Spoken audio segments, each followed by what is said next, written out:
और अब बात करेंगे भारतीय जनता पार्टी इस बार भी पश्चिमी यूपी में बड़ी जीत की बड़ी तैयारी कर रही है, लेकिन इस इलाके में अखिलेश ने ऐसा दांव चला जो भाजपा को सबसे ज्यादा चुभ रहा होगा। अखिलेश और जयंत बहुत जल्द एक मंच पर नजर आने वाले हैं। सपा और राष्ट्रीय लोकदल के बीच गठबंधन लगभग फाइनल है। कुछ जिलों में अखिलेश बड़े भाई की भूमिका में दिखने वाले हैं, तो कुछ जिलों में जयंत चौधरी बड़े भाई की भूमिका में दिखेंगे।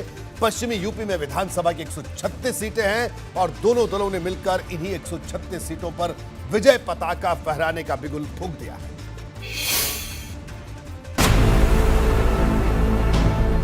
पश्चिमी यूपी में भाजपा को चुनौती देने के लिए अखिलेश ने सबसे बड़ा दांव चल दिया है।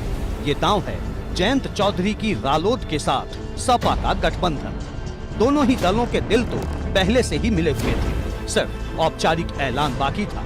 और सूत्रों से जो जानकारी मिल रही है उसके मुताबिक दोनों दलों के बीच 90% सहमति बन चुकी है। खबर है कि अखिलेश यादव पश्चिमी यूपी की 36 सीटें रालोद को देने पर राजी हो गए हैं, लेकिन जयंत चौधरी 40 सीटों का गुणा भाग लगाकर बैठे हैं। जयंत जिन 40 सीटों की मांग कर रहे हैं उनमें आगरा की भी 4 सीटें शामिल हैं।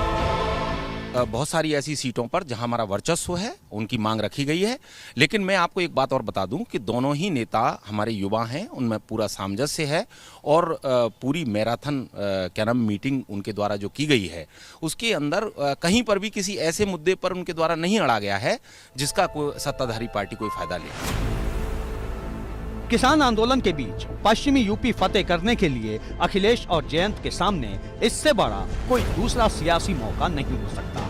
यही वजह है कि कुछ जिलों में अखिलेश बड़े भाई की भूमिका में दिखेंगे, तो कुछ जिलों में जयंत को बड़ा भाई बना लेंगे। निश्चित तौर से मुझे लगता है राष्ट्रीय अध्यक्ष समाजवादी पार्टी के माननीय अखिलेश यादव जी और आदरणीय जयंत चौधरी जी दोनों अपने आप में बहुत समझदार परिपक्व राजनीतिक हैं। मुझे लगता है ये छोटी छोटी बातों पे बिगड़ेगी नहीं, बल्कि बहुत जल्दी बात बनने वाली। सूत्र बता रहे हैं कि बागपत के साथ साथ गाजियाबाद, शामली, मुजफ्फरनगर और आगरा जैसे जिलों में रालोद सपा से भी ज्यादा सीटों पर चुनाव लड़ सकती है। अखिलेश को भी उन सीटों को रालोद को देने पर ऐतराज नहीं जिन पर रालोद के परंपरागत वोटर्स की संख्या अच्छी खासी है। हालांकि खबर है कि 3 से 4 सीटें ऐसी हैं जहां अभी भी पेच फंसा हुआ है। 125 से ज्यादा सीटें पश्चिम यूपी में हैं, लेकिन 109 सीटें भारतीय जनता पार्टी ने पिछले 2017 के विधानसभा चुनाव में जीती थी। इस गठबंधन की भी परीक्षा होनी है। लोकदल को अपने अस्तित्व को बचाना है, समाजवादी पार्टी को अपना विस्तार करना है और भारतीय जनता पार्टी को जो जमीन खिसक रही है उसको संभालने के लिए पूरी तैयारी के साथ इस चुनाव में उतरना होगा। अब देखना यही दिलचस्प होगा कि गठबंधन के बाद किस तरह का नतीजा सामने आने वाला है और चुनाव में जो चुनावी ऊंट है वो किस करवट बैठने वाला है। कुल मिलाकर सपा और रालोद का गठबंधन फाइनल है।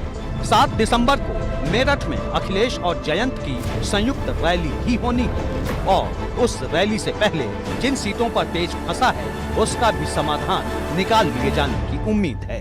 एबीपी गंगा के लिए अजीत सिंह राठी के साथ ब्यूरो रिपोर्ट।